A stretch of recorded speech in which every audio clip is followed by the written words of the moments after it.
कर लेते हैं, मैदान हमारा होता है और महंगाई का डर तो उनको हो, बाजार पे जिनकी नजरें हैं, अपना तो गरीब नवाज के टुकड़ों पे गुजारा होता है। आंखों को रब्बे करीम ने इतनी ताकत नहीं दी है कि किसी मैयत के चेहरे को देखकर उसके ईमान का फैसला हम कर ले, किसी के चेहरे को देखकर उसके अकीदे का हम फैसला कर ले, किसी का चेहरा देख करके उसके अमाल को हम बता दें उसकी बात अच्छी हुई है या उसकी बात बुरी हुई है। हम चेहरा देखकर पता नहीं कर सकते, हमारा एक्सपीरियंस यहाँ नहीं चलेगा। कभी ऐसा होता है बंदा गोरा गारा था, मोटा तगड़ा था शराबी लेकिन गोरा था, चिकना था, इंतकाल हो गया, चेहरा और भूल गया, स्किन खिंचा गई, अब क्या है फेस ग्लो करने लगा, शाइनिंग आ गई। हमने देखा बड़ा नूरानी चेहरा, तुम्हें पता क्या है नूरानियत किसको कहते हैं? खाली गोरा होना नूर थोड़ी ना है।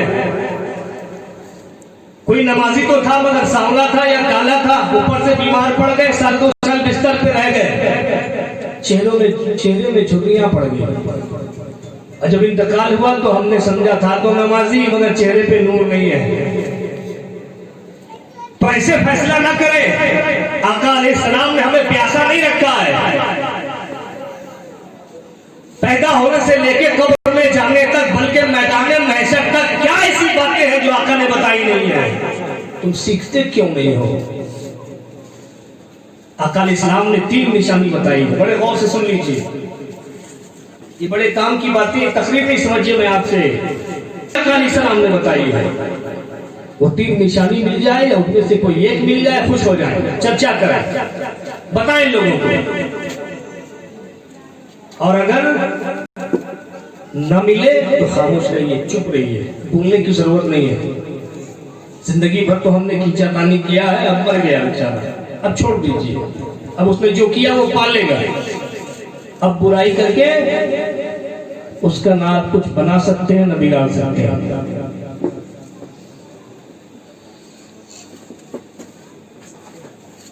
नबी पाक सल्लल्लाहु अलैहि वसल्लम फरमाते हैं कि मोमिन की मौत पसीने से है। प्यार से कह दीजिए सुभान अल्लाह। मोमिन की मौत पसीने से है। नबी पाक फरमाते हैं जब किसी का इंतकाल हो और उसके माथे पर पसीना नजर आए तो समझ जाना उसका खात्मा ईमान पर हुआ है। ऐसा बुलाई नहीं, इनको बहुत डिस्टर्ब कर रहा है। अच्छा ठीक, दूसरी निशानी नबी पाक सल्लल्लाहु अलैहि वसल्लम फरमाते हैं कि जब किसी का इंतकाल हो और आंखों से पानी बहने लगे, आंसू बहने लगे, कभी ज्यादा बीमार है, बिस्तर पे बहुत दिन से कमजोर हो गया तो आंखों के हल्के में गड़े में पानी जमने लगे। ये सब मेरा प्रैक्टिकली है, मैंने कई बार आजमाया है, मैंने देखा है। आका अलैहिस्सलाम फरमाते हैं दूसरी निशानी कि जब किसी के इंतकाल की घड़ी हो और उसके आंख से पानी गिरने लगे, जब किसी की रूह निकले, आंख से आंसू बहने लगे तो समझ जाना उसका खात्मा ईमान पर हुआ। दूसरी निशानी है ये। और तीसरी निशानी आका अलैहिस्सलाम फरमाते हैं कि जब किसी की रूह निकल जाए, दम निकल जाए और उसके बाद उसके नाक का ये नथना खुल जाए, सुराख बड़ा लगने लगे तो समझ जाना खात्मा ईमान पर हुआ है। ये 3 निशानी है, भूलेंगे नहीं ना, याद रहेगा। ये ईमान पर खात्मे की निशानी है। ऐसा नहीं कि चेहरा नहीं चमकता है, चमकता है, लेकिन सिर्फ चेहरे के चमक पे हमें धोखा नहीं खा जाना है। अक्सर ऐसा होता है जो चीज दिखती है वो होती नहीं, जो होती है वो दिखती नहीं, तब क्या करेंगे? 1 साल पहली बरसी है, ये पहली बरसी है। आप कौन है? उनके साहबजादे अल्लाह पाक। तकलीफ तो है, अज़ियत तो है, लेकिन सब्र के साथ है। रब ने सब्र दे दिया, तस्कीन मिल गई है, करार मिल गया। लेकिन उस वक्त ऐसा नहीं था। ये तो 1 साल की बात है, तो मैं आपको और करीब से समझाऊं। कभी आपने गौर किया हो, शायद हमारे बड़े भी मौजूद हैं, जब किसी का इंतकाल होता, मैयत घर में रखी रहती है, उस वक्त का माहौल, और फिर जब हम मैयत लेके कब्रिस्तान पहुंचते, दफना करके वापस आते हैं, जब हम वापस आते हैं तो घर का माहौल बिल्कुल बदल जाता है। अभी जो जाने के वक्त जो बेकरारी थी, बेचैनी थी, बेसब्री थी, रोना चिल्लाना जो था, अब जब हम दफना करके आए हैं तो इत्तरार मिल गया है, तस्कीन मिल गई है, सब्र मिल गया है। अब वो बेचैनी नहीं है, वो बेकरारी नहीं है, तकलीफ है, आंसू बह रहे हैं, लेकिन सब्र के साथ है। आखिर ऐसा क्यों होता है? 2 दिन घर में मैयत रखी रह जाए, रोते रहेंगे, चिल्लाते रहेंगे, बेसब्री है, बेकरारी है, सुकून नहीं, इत्मीनान नहीं है। लेकिन 2 घंटा नहीं हुआ है, हम दफना के आते हैं तो करार मिल गया, सुकून मिल गया। ऐसा क्यों होता है? रब्बे करीम फरमाता, मैंने बंदों पर 3 बड़े एहसान किए। देखिए, रब्बे करीम फरमाता, मैंने बंदों पर 3 बड़े एहसान किए। रब्बे करीम के एहसानात को कोई गिन सकता है क्या? शुमार कर सकता है? अनकाउंटेबल है, कोई गिन नहीं सकता। रब्बे करीम ने हाथ पांव दिए, नाक कान दिए, आंखें दी, जिस्म दी, हुस्न जमाल दिया, सब एहसान है। जमीन और आसमान दिए, चांद सितारे दिए, एहसान है। माँ बाप भाई बहन दिए, उस्ताद दिए, एहसान है। इसके एहसान को कौन गिन सकता है?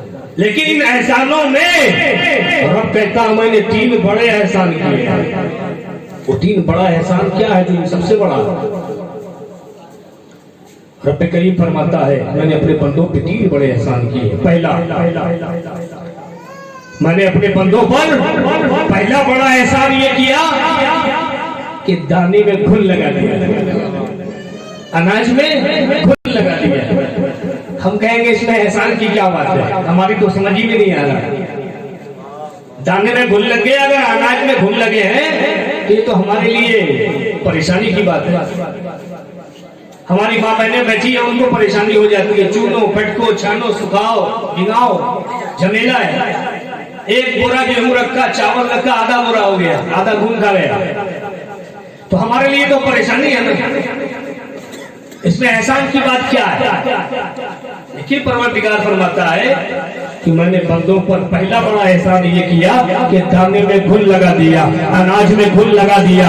अगर मैं दाने में घुल न लगाता तो जितने उमरा है, जितने औसा है, जितने बड़े बड़े लोग हैं, अपने अपने घरों में, अपने गोदाम में, अपने स्टोर रूम में दाना को स्टॉक कर लेते, अनाज को जमा कर लेते, गरीब भूखे मर जाते, गरीब दाने को तरस जाते। तो मैंने बंदों पर पहला बड़ा एहसान ये किया कि दाने में घुल लगा दिया, ताकि गरीब की शान से दाना खा ले।